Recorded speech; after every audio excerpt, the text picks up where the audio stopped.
Welcome back to Roxham TV. I'm your host, Jamie. We have another packed show today with some major stories moving global market, tech industry, and also the crypto space. Let's start with a very serious geopolitical development. US forces have sunk multiple Iranian ships near the Strait of Hormuz after reports that Iran may have begun placing naval mines in one of the most important oil shipping routes in the world. We'll break down what happened, why this waterway is so critical for global energy markets, and how even a few mines could disrupt nearly one third of the world's seaborne oil supply. Then we'll move into the tech sector, where the AI arms race is getting even more expensive. Amazon is launching one of the largest corporate bond sales in history, potentially raising more than $40 billion to fund AI infrastructure like data centers, like custom chips. At the same time, companies across Silicon Valley are spending hundreds of billions of dollars on AI. So we will ask the big questions investors are really starting to wonder. Is this the next tech revolution, or is just the beginning of another bubble? We'll also talk about how Meta's latest AI acquisition after the company quietly bought a very unusual platform where only AI agents are allowed to post while humans simply watch. The move comes as Mark Zuckerberg faces increasing competition from OpenAI, Google, and Anthropic in the race to dominate the feature of artificial intelligence. Meanwhile, Oracle just reported its best earning in 15 years, but at the same time, the company is preparing to cut around 30,000 jobs as tech giants shift spending toward a massive AI data center expansion. On the crypto side, we'll also look at a major regulatory development in the US. Florida has just passed the first state level stablecoin law, which could eventually allow citizens to pay government fees using stablecoins. And finally, Elon Musk says X Money will launch next month, his first step toward turning X into a full financial super app. The announcement already sent Dogecoin higher, and we will look at whether crypto could eventually be integrated into that platform.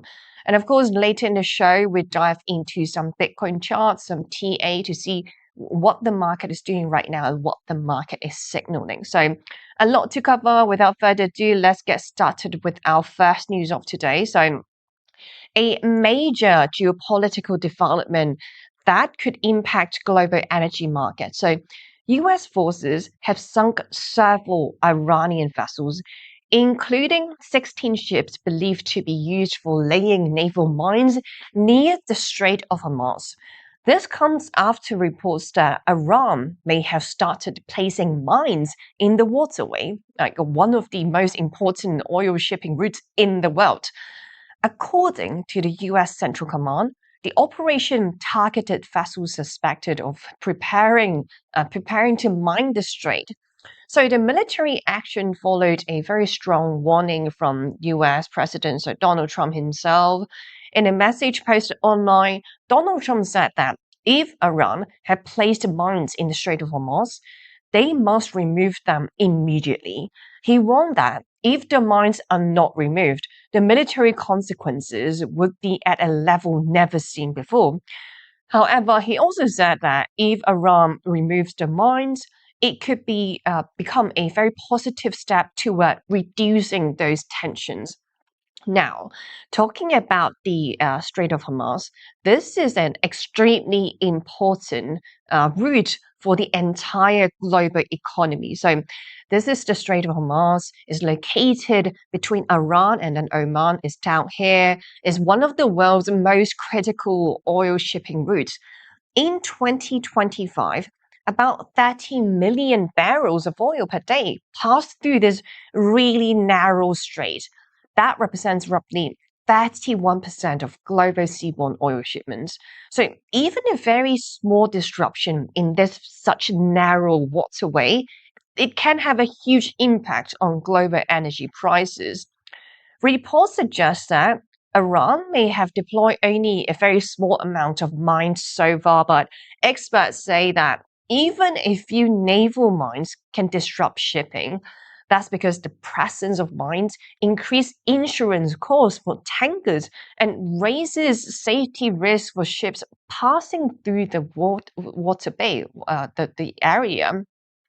In some cases, the threat of mines alone can effectively act as a blockade, discouraging vessels from entering the Persian Gulf.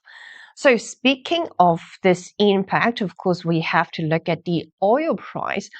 Energy markets have already been reacting to the conflict. So oil prices surged close to $110 per barrel earlier this week when tensions escalated. Prices have since pulled back significantly. So there was a high of $110 at one point, and then right now we are sitting at $87.5 per barrel. Currently, Brent crude oil is trading around this level, though we haven't opened the market yet, while US crude oil is around 83, $85, somewhere around there. But analysts say the situation remains extremely sensitive to geopolitical developments. Meanwhile, shipping companies are becoming increasingly cautious. War risk insurance costs for oil tankers in the region have surged to record levels. Some insurance providers have even stopped offering coverage for ships traveling through the Persian Gulf. And although the US have discussed a naval escort for oil tankers, the US Navy has reportedly declined many requests so far due to the high risk. So, the bigger picture for this news is that the Strait of Hormuz remains one of the most fragile choke points in the global economy. Even a limited conflict or just a very small number of mines could disrupt a very massive portion of the entire world's oil supply. And that's why markets are watching the situation very closely, because any escalation in the region could quickly send energy prices, shipping costs, and global inflation to a much higher price. All right, so let's shift gears a little bit and I want to dive into the tech world. Amazon is launching one of the largest corporate bond sales in history. The company is issuing 11 different bonds across US dollars and euros, and a total deal could raise between $37 billion to $42 billion. And the reason for this massive fundraising is something very clear, is of course AI, so artificial intelligence. Amazon is raising tens of billions of dollars to build more AI data centers, cloud infrastructure, and custom AI chips. In other words, the AI arms race is getting extremely expensive. Now, the timing wise for this deal is also very interesting. Amazon is raising this money at the moment when global markets are extremely volatile. Oil prices recently just surged above $110 per barrel during the Iran conflict. Bond markets just had the worst week in a year, and global stocks have been under pressure. But Amazon somehow is still very confident that investors will buy their own debt. And historically speaking, they have. When Amazon issued a small $12 billion bond sale back in 2025 last year, investors placed around $80 billion in orders. That shows how strong the demand is for high quality tech debt.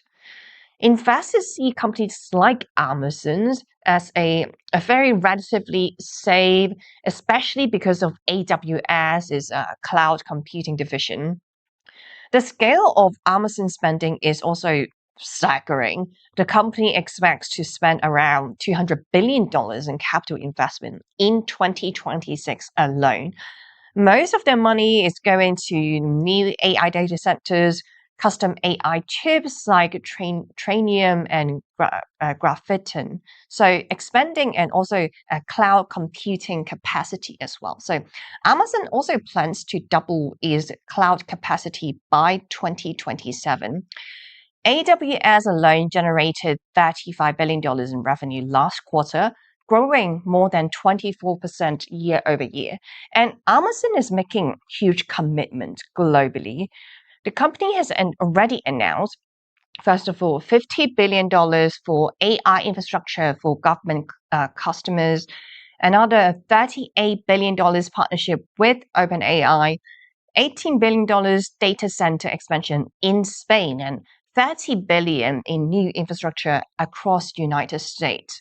So, however, the AI arm race, is really intense, and Amazon is definitely not the only one doing this.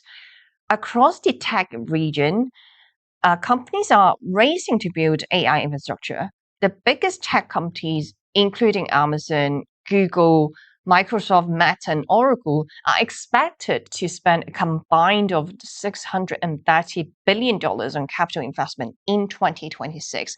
Of course, that is an enormous amount of money. And here's the key point. Even these massive companies don't have enough cash flow to fund it all. So they are turning to bond markets to raise that money. In other words, the debt market has become the view for the AI arms race. So the bigger question, it also raised a very important point we have to consider. What happens if AI demand does not grow as fast as these companies expect? Right now, tech giants are betting hundreds of billions of dollars that the world would need massive amount of AI computing power. If they are right, the new infrastructure will generate huge profits. But if AI adoption slows, especially if a recession hits, then companies could be left carrying huge debt loads tied to underused infrastructure. For now, the market is betting on the optimistic scenario. Investors still believe the AI boom has a long way to go. That's why deals like Amazon's bond sale are likely to be very heavily oversubscribed. But a big question remains. Is this the early stage of a massive technology revolution, or is just the beginning of another tech bubble? And that's something markets are still trying to figure out. All right, so we'll take a short break here. And when we come back, we are diving into more AI story. And this time, Meta is buying another AI startup. So another question we have to think about now is Mark Zuckerberg falling behind other tech giants that we have in the space? So do stick with us. We'll be right back. Security matters. Zappo Bank. The only way to bank your Bitcoin. Apply now at zappobank.com. So, tell us about your furry friend here. What's his name? Oh, this? This is Bitcoin. Bitcoin. It's not just a cat, he's family. Quite a name, and I must say, looks quite pampered. Oh, absolutely. Bitcoin deserves nothing but the best. He's my little prince. But with such a valuable pet, aren't you afraid of losing him? Losing Bitcoin? No, it never happened before, so it's not something I worry about. Excuse me for a moment. Bitcoin, stay here, right?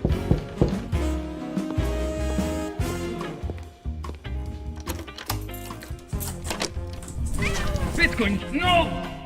Bitcoin, come on, little buddy, Bitcoin, I need you.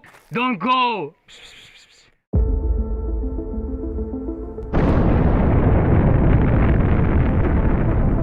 In a world far away.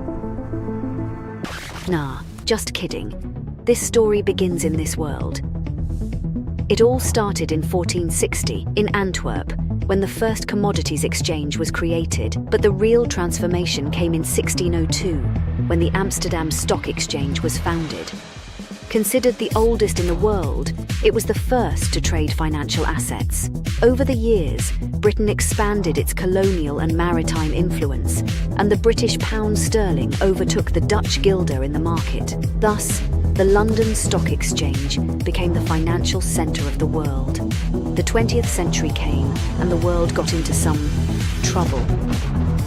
But shortly after World War II, the Bretton Woods Agreement established the dollar as the world's primary reserve currency, and the center of the planet moved to Wall Street. Today, we're traveling at the speed of light towards a new age, an era shaped by the consolidation of Bitcoin as the currency that will define the future of the markets. We present Roxum, a new Bitcoin-denominated market that allows trading all sorts of securities, commodities, derivatives, options, and anything you can imagine. Roxum, rock-solid markets. Some call me Chicken Little, others Bubble Boy. I'm a bit changed, but sounds familiar, right? Let me tell you a hard truth. The S&P isn't rising, the dollar's falling. That's the trick, monopoly money. It's ice melting by the second. Your savings, your salary, your time. Worth less every second. Everyone's using the wrong measuring stick. Switch the denominator. Price the S&P into Bitcoin. Hard, fixed, unprintable. Suddenly your unstoppable index, it's collapsing. And while you cling to dollars, well, Wall Street already switched. Before, you needed 2 brokers. Still getting my ninja bonus though, right? Plenty of spreadsheets. And my quant! I hate this part. I was right, and I'll be right again. If I were you, I'd thank me. You know my name's Dave, right?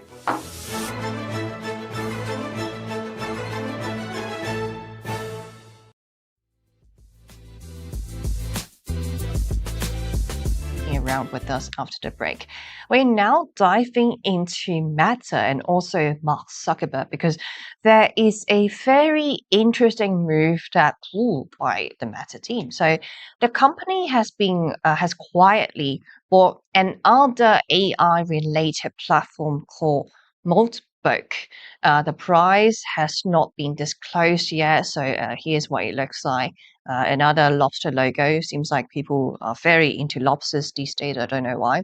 So just 3 months ago, Meta also spent over $2 billion to acquire another AI startup called Menace. So Menace AI from China. So basically, let's go back to this Moltbook because this is not a very familiar, popular platform. So let's give you guys a little bit of context what this platform is about. So this is actually a very unusual social platform. It looks very similar to Reddit, but there's one major rule. Only AI agents are allowed to post. Humans can only watch. In other words, it's a social network where AI talks to another AI. When Moltbook first launched earlier this year, it briefly became popular inside the AI community. People were very curious about this idea of AI agents interacting with each other while humans simply observe, but the hype did not last very long. Within just a few weeks, interest dropped sharply. Daily activity on the platform fell back to normal levels, and just when many people had already forgotten about it, Meta stepped in and bought the company. This is how the third major AI acquisition Meta has made within a year. The company is spending massive amounts of money trying to stay competitive in the global AI race. Meta is expected to spend around $100 billion per year on AI infrastructure and research. But despite that spending, the company still faces a huge question, a huge problem. Like, what exactly is Meta trying to become in this AI era? So here's something even more interesting. Reports say Mark Zuckerberg has personally tried to recruit some of the biggest names in AI. He reportedly offers signing bonuses as high as $100 million. But several AI companies and founders rejected Meta's offer. So these include AI search startup Perplexity, AI video company Runway, and Thinking Machines Lab created by former OpenAI CTO. And there is one similarity between these platforms, between these companies, is that they all tend to say no to Meta. So this highlights something important about the AI industry today. In the past, startups often sold to big tech companies because they needed distribution and users.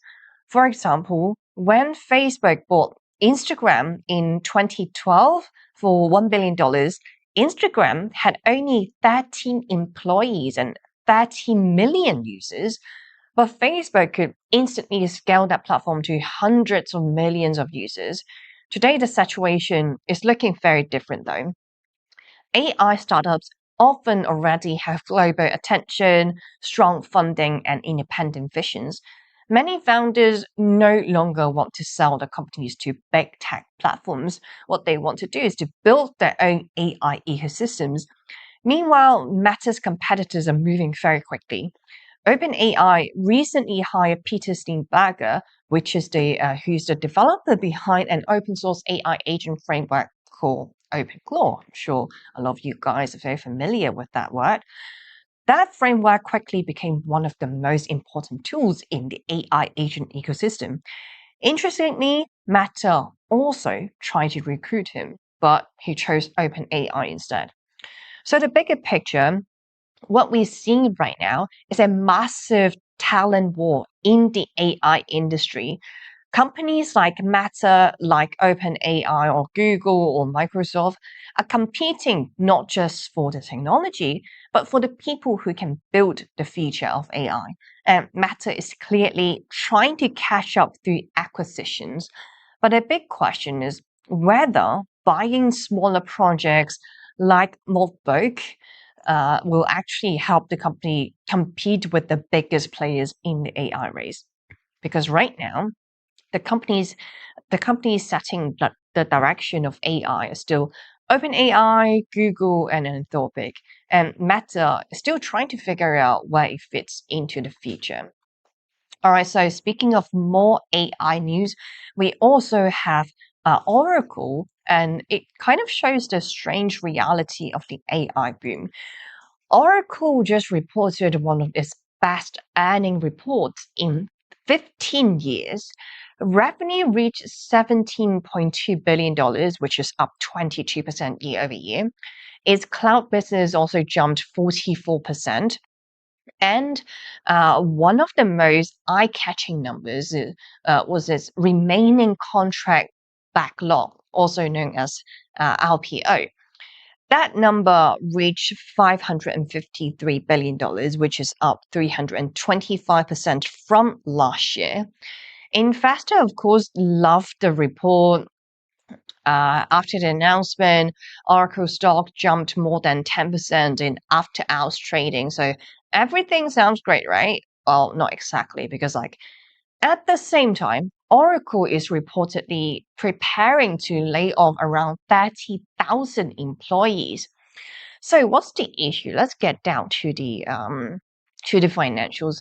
Behind the strong earnings, Oracle is actually facing some very serious financial pressure. Over the past 12 months, the company's free cash flow has been negative. In fact, it's about negative of $13 billion. So you might ask why. This is because Oracle is spending huge amounts of money building AI data centers. The company expects to spend around $50 billion on capital investments this year alone. That's 7 times higher than just 2 years ago. So even though revenue is growing, the company is also burning huge amount of money, a huge amount of cash at a much faster rate. So to fund these AI projects, Oracle has also been raising large amounts of money. Recently, the company raised another $30 billion through bonds and preferred shares that, of course, push Oracle's total debt to more than $100 billion. And there's another big number hidden in the financial statements. Oracle also has about $248 billion in long-term lease commitment for data center infrastructure. In other words, the company has made massive long-term financial commitment to support the AI expansion. However, there's another challenge with the AI infrastructure race. Data centers can take 12 months to 24 months to build, But AI chips are improving extremely quickly. For example, NVIDIA is releasing new generations of AI chips almost every single year. That means a data center can be almost outdated by the time it finishes construction. In fact, one of Oracle's biggest customers is OpenAI, and it has already cancelled an expansion project at an Oracle data center. The reason for that is that the hardware in that facility may become less competitive compared to newer AI chips coming to the market. So, how does Oracle plan to deal with the financial pressure, you might ask? The company appears to be following a strategy that we are seeing across the tech industry, which is to simply replace worker with AI. Oracle currently has around 162,000 employees. Analysts estimate that cutting 30,000 jobs could free up to $8 billion to $10 billion in cash. That money could then be used to fund more AI infrastructure and data centers. In other words, companies are reducing labor costs in order to pay for the AI arms race. So the bigger picture, actually, Oracle is not alone. Across the tech industry, companies like Amazon, Meta, Microsoft, and Google, they are all spending massive amounts of money trying to build AI infrastructure. At the same time, many of them are cutting jobs to control costs. So the reality of the AI boom is just becoming more clearer. Yes, the industry is growing fast, but the cost of building the future of AI is quite enormous. And in many cases, the bill is being paid by workers losing their jobs. So we will take a short break from here. And when we come back, we are diving into the world of crypto. So Florida just become the first state to have the stablecoin law in the US. So of course, we're going to take a look at that and also its impact on the Bitcoin's price. So do stay with us after the break. Security matters. Zappo Bank, the only way to bank your Bitcoin. Apply now at zappobank.com. So, tell us about your furry friend here. What's his name? Oh, this?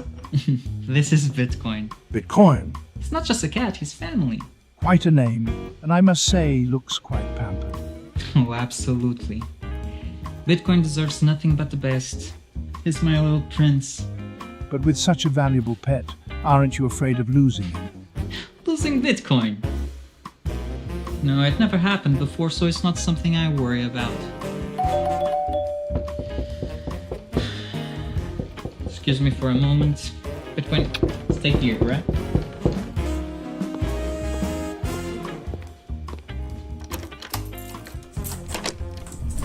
Bitcoin, no! Bitcoin, come on, little buddy, Bitcoin, I need you. Don't go.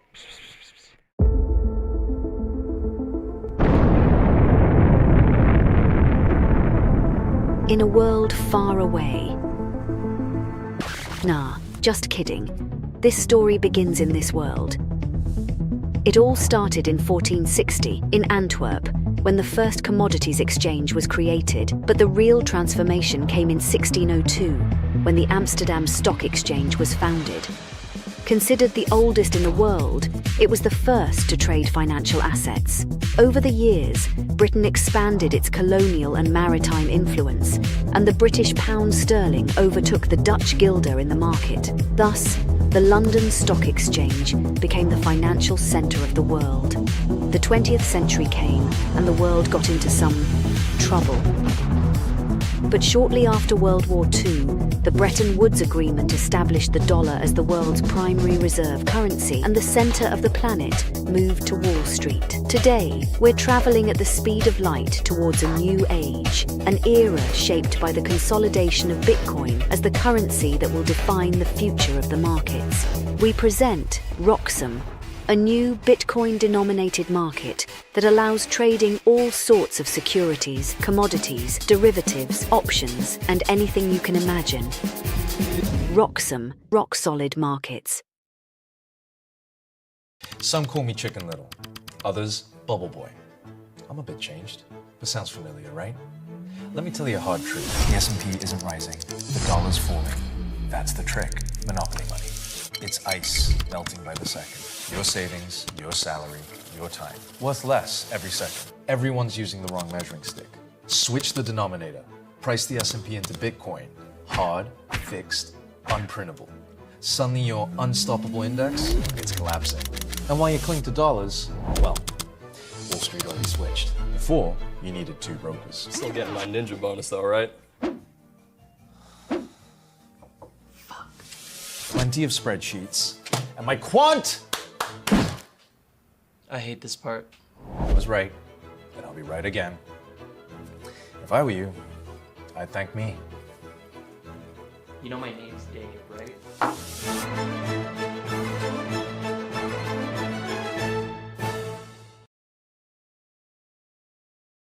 Welcome back to Roxham TV, and thanks for sticking around with us after the break. We're now going to dive into the world of crypto, and let's talk about a major development for crypto regulation in the US. Florida has just passed a new stablecoin law, becoming the first US state to create a full regulatory framework for stablecoins. So the bill is called the SB 314. Passed the Florida Senate with a 37 vote to 0 vote, meaning it received unanimous support. And here's the key part. Under the new law, the Florida government could begin accepting stablecoins for payments. That means things like taxes, licenses, and government fees could potentially be paid using stablecoins. The law officially defines payment stablecoins as a form of monetary value. That may sound very technical, but it's actually very important. It means stablecoins issuers operating in Florida must follow the same regulatory rules as traditional money services business. That includes consumer protection requirements, anti-money laundering rules, and record keeping for transactions over $10,000. In other words, stablecoins are now being treated more like a legitimate payment system rather than a regulated crypto product. What makes the story even more interesting is the timing. While federal regulators in Washington are still debating crypto regulation, Florida is moving ahead with its own rules. The law also aligns with a federal proposal known as the Genius Act. I'm sure some of you have heard about that before, which aims to create national standards for stablecoins. But instead of waiting for Congress, Florida is taking the lead at the state level. If the bill is signed by the governor, then it could become law within the next 30 days. The legislation also includes a pilot program. It allows Florida's Financial Service Department to explore accepting stablecoins for government payments. So that would include things like state taxes, business license fees, and also other government services. If implemented, this would be one of the first real-world government uses of stablecoins in the United States. At the same time, lawmakers are also trying to manage financial risk. The bill includes strict AML rules and reporting requirements, especially for large transactions. And it also follows federal guidance when it comes to interest-paying stablecoins, which remain very controversial because traditional banks worry that they could compete with bank deposits. So Florida is trying to balance 2 goals. The first is to encourage crypto innovation while also maintain financial stability and oversight. So the biggest takeaway here is that stablecoins are slowly moving into the mainstream financial system. They are no longer just tools used inside crypto exchanges. governments, regulators, and financial institutions are now starting to treat them as real payment infrastructure. And Florida may now become one of the first places where digital dollars are used directly in government payments. If other states follow this path, stablecoins could become a much bigger part of the everyday economy in the United States. Of course, stablecoin would have a very positive correlation with the price of Bitcoin. So right now, why don't we start looking some Bitcoins, TA, some price analysis where Bitcoin is possibly going to. So right now we're trading at 69.5K. I actually drew these support lines weeks ago, and seems like of course like we're starting with the daily candles as my preference to look at the short term before hopping to the weekly, so from a shorter time frame to a higher time frame. So this level of support I drew weeks ago, and this is actually explain the relief rally rather well. So basically, how do you read this? So as long as we hold above the support trend, like this relief rally could continue, maybe going to continue for the rest of March. I mean, I don't have a crystal ball, but like if we look at the pattern of Bitcoin's price, historical Bitcoin price. So one thing very interesting is that like from October 2025 till February 2026, we had 5 consecutive red months, negative Bitcoin return. So this has only happened once throughout the entire Bitcoin's history, and that was back in 2018. So 2018 August, we had 6 consecutive months, carry all the way till 2019 January, and then the rest is history. So let's see if we're gonna close March with a positive number, like after all, because like we have been bleeding quite painfully. I'll just put it that way. It's quite so, judging from the price pattern and also from the charts analysis, like as long as we manage to bounce off at this key level of support, then I won't be surprised to see this relief rally to carry on. Like if we have a daily candle closing below the support points, because it's actually quite profitable for doing such thing. But anyways, like this level of support I'm eyeing very closely. Another thing that I'm eyeing very closely is, of course, the RSI. So RSI is at the same time making this support trend. Like so, as long as we bounce off this trend, okay, for the price action, like wicking down was fine. Like as long as we don't have a daily candle closing below the support trend, that's fine. We are still in control. Like okay, at the same time, okay, if RSI break below this level of support, then again, forget about the relief rally. This is not valid anymore. But as long as these two support we managed to hold, then Bitcoin for the consolidation and relief rally could continue.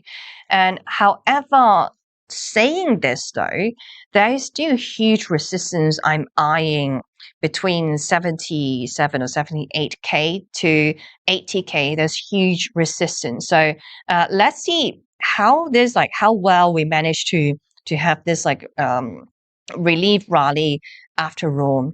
But like even though if we get close to this region, this rectangle that I drew, I have a hard time believing that Bitcoin will manage to, first of all, stay inside this region, close inside this region for consecutive like a few days.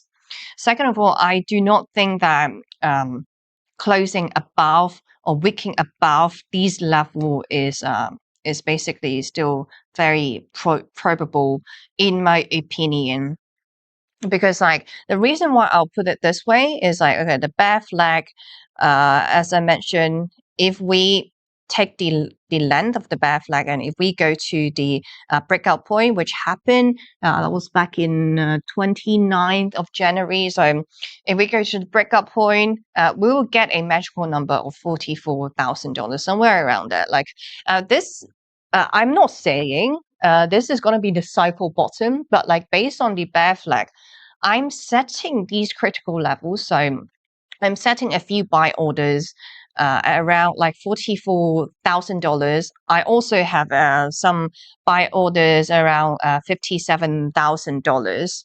So I had like a few, like as we are progressing in this basically bear market, like it makes sense to slowly DCA into the market, because like risk and reward is getting more tempting right now. So the reason that I would say this is like if we take the top of 100 and sorry about that. So if we take the top of 126k, if we go to the bottom of 60k, so that is so far the bottom of the cycle. So far, I'm saying, okay, I'm not calling this an ultimate cycle bottom, all right? So that is a 52% correction. So what I mean is that no one can time the bottom perfectly well. Not even Warren Buffett is going to know what S&P 500 are going to do tomorrow, okay? So that's one thing we have to remember. So judging from TA, I absolutely do not think 60k is a cycle bottom. That would hurt a lot of people's feeling, especially on this channel. But like, I don't care. Like, I'm just judging from the charts, like it or not. So saying that, we still cannot time the cycle bottom or exactly when it will happen.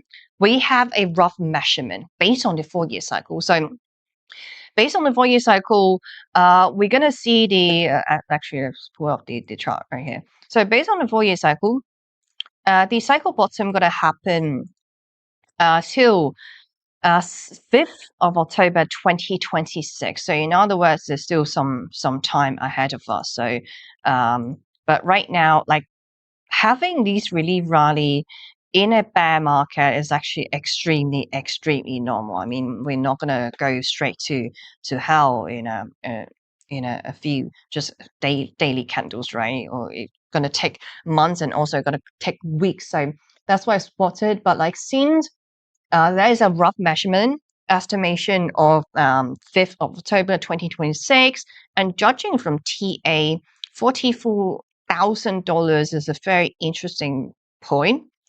But like I'm still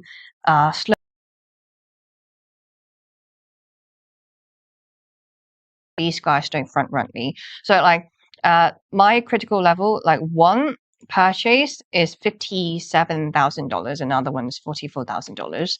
I'm not sure when it will get triggered, or maybe we're gonna get as low as $44,000, but I've got some buy orders at these levels.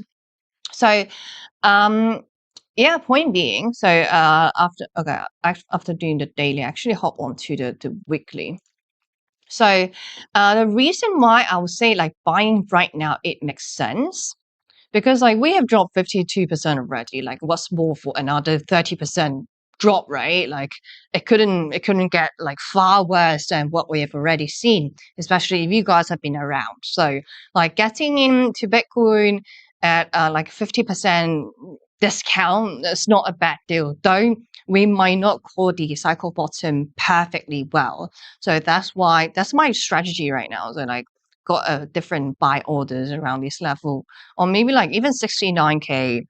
That was the previous all-time high in the previous cycle, right? So like 69k, it's not a bad deal for sure. Like one thing I find this cycle interesting is that usually when we drop, we tend to go back to the previous all-time high, which is 69k. But like this cycle, we drop even more severe. We drop to 60k, which is below the previous all-time high. So that also gets to show the momentum, like the bullish momentum is not so strong for this cycle as well.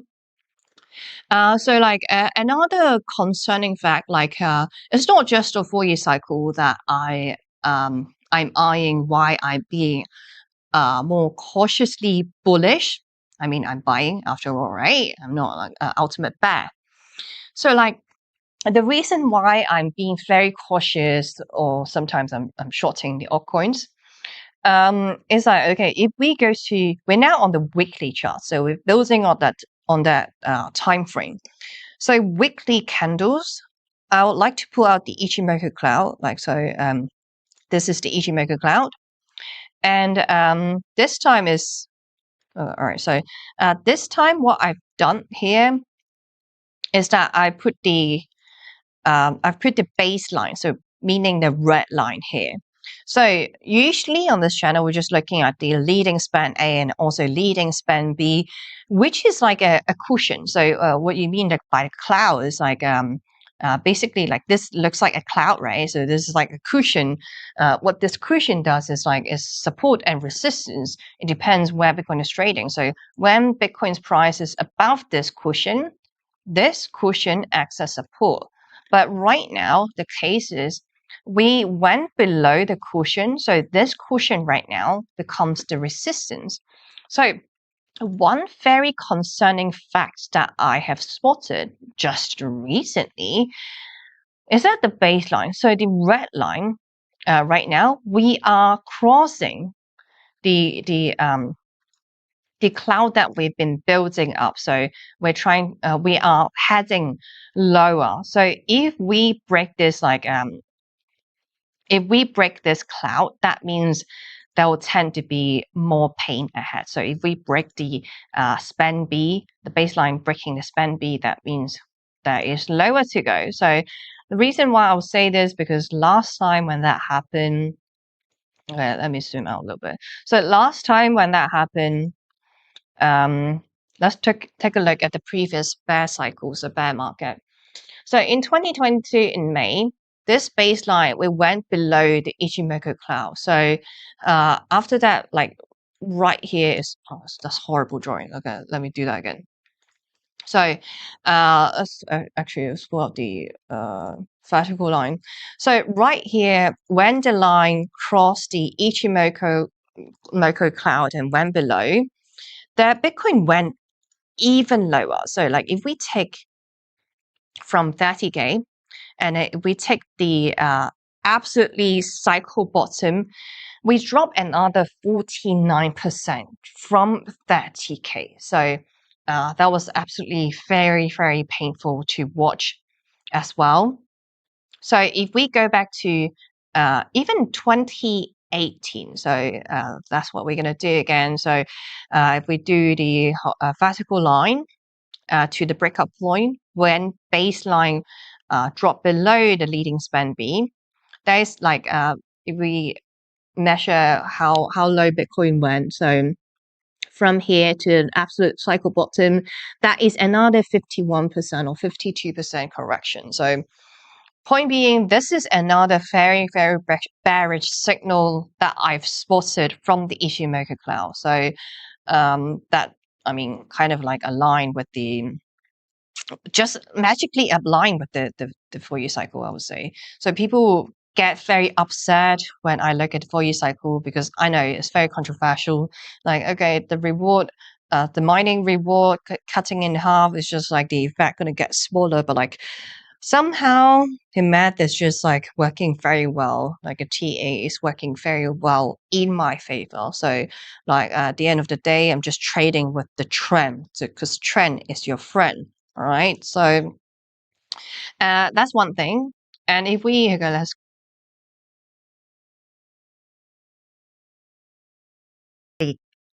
weekly candle, like a higher time frame. I now want to look at the RSI, so weekly RSI. So right now we dropped to a very low, very, very low level. Like it was even lower last time. The last week of February. So we dropped to like 26 on the RSI, weekly RSI. So what I've done here is that I circled the low level, historical low level. Of course, that happened to align with the bear cycle because it makes sense, right? And point being, okay, we know likely like there's a higher probability that Bitcoin hasn't found the cycle bottom yet. I mean, we know but no one can time the market perfectly well. That's why I'm DCing a little bit. But like when we hit these critical levels, I'm buying a bigger purchase. That's what my strategy is. So, point being, okay, the RSI we have dropped to 26, which is that means getting into Bitcoin is definitely not a bad deal. But like again, I'm not buying the biggest bag right now. I'm still waiting for for Bitcoin to hit lower in the next few weeks, possibly few months, before buying like a absolutely sell my house scenario to ape into Bitcoin. Not financial advice, okay? It was a joke, okay? Please don't sell your house. So, point being, like our side is looking at the fair value, like it's not a bad deal. If we zoom to what happened back in June 2022, we dropped to around this levels 2025 on the RSI. But like if we look at the historical price action, wait here, so historical price action, like that wasn't the cycle bottom. Like the cycle bottom that was around 15k, right? So it only happened after, so 140 days after. So that means, okay, this further what this showcases that Bitcoin is at a fair price, but it's not like the ultimately very, very cheap price. And if we take a look at the previous cycle, so same thing happened. We take the very bottom on the RSI, weekly RSI. So that was like December 2018. But like this time, that was near the bottom. So that was the cycle bottom. So this works perfectly well for this cycle. So this is a tick. And then if we go to 2015, so January 2015. Okay, let's take a look. Let's zoom closer. So that wasn't the cycle bottom. So the cycle bottom only happened, how many days? Let's see. So 217 days after we making a cycle, a very bottom on the weekly RSI. But like, point being, based on the limited data we have, because like Bitcoin's only have been around for like 17 years or something like that. So like, based on the limited data we have, like slowly getting in DC into Bitcoin at okay right now 69.6k. It's not like a very bad deal. It doesn't mean we can't go lower, but like it means like the price is not as expensive, if that makes sense. All right, so that was a very long analysis on Bitcoin today. So let's actually hop onto some crypto right now. So let's talk about Elon Musk and a new move that could reshape payments on social media. Elon Musk just announced that X will launch its new payment system called X Money as soon as April. So the platform will begin early public access next month, allowing users to send money directly through the app. This is part of Elon Musk's long-term vision to turn X into some super app, some everything app, which is a platform where users can message, trade, and manage their money all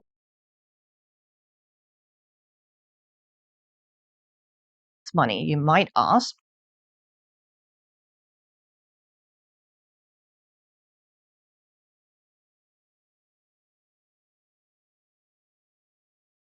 Accounts to send peer-to-peer payments or pay bills directly through the app. The service will also offer debit cards and even cashback rewards.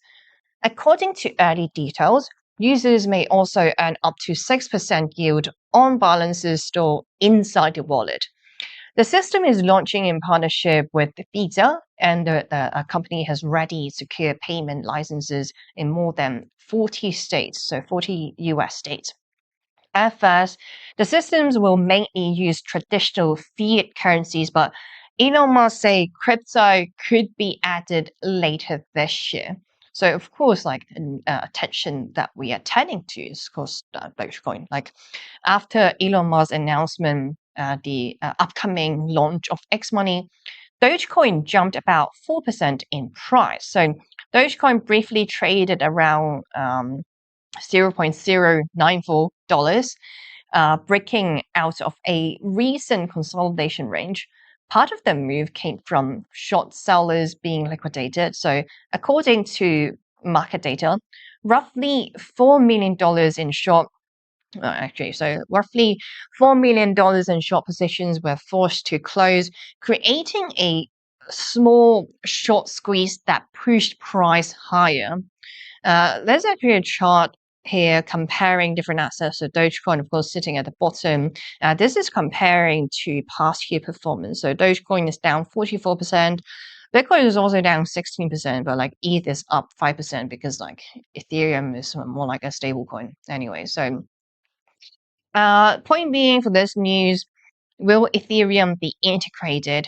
Now, like official statement, Elon Musk has not confirmed that Dogecoin will be integrated in X money, but many investors believe the possibility is still there. Elon Musk has repeatedly said he personally holds Bitcoin, Ethereum, and Dogecoin. Dogecoin has long been associated with his public comments and memes. So while the platform will start with fiat dollars, many traders are also watching to see if Dogecoin eventually becomes one of the supported currency. However, critics are also raising concerns because X Money will operate as a custodian wallet. That means the platform will hold users' funds. Some critics worry that this could allow the platform to freeze accounts or restrict payments if accounts are flagged. So while the system could make payments easier, it could also raise questions about centralized control of digital money. The bigger picture here is that Elon Musk is clearly moving forward with his plan to turn X into a full-on financial platform. If successful, X Money could compete with services like PayPal, Cash App, and Venmo. And if crypto integration eventually arrives, it could bring hundreds of millions of social media users into digital assets. So yeah, that's pretty much all the news for today's show. And before you go, make sure to give us a follow on Twitter. So my personal Twitter is jamjamcrypto_IO. So make sure to follow Roxham TV on Twitter as well. So it's very easy. It's just at Roxham TV. And we have basically all the news, all the global news about not just geopolitics, but maybe AI, maybe health news, maybe of course Bitcoin. So point being, there's so much valuable content you probably don't want to miss out. So make sure to give us a follow then. So thank you guys for watching Roxham TV. If you enjoyed today's breakdown, don't forget to like the show and share it with someone who wants to stay ahead of the market. We've still got many shows lined up here in Roxham TV, so definitely stick around for more deep dives into macro, tech, and also into Bitcoin. And just a reminder, my show runs Monday through Friday at 3 a.m. Eastern Time. So if you want your daily market briefing, make sure to tune in. Thanks, guys, for being here, and I'll see you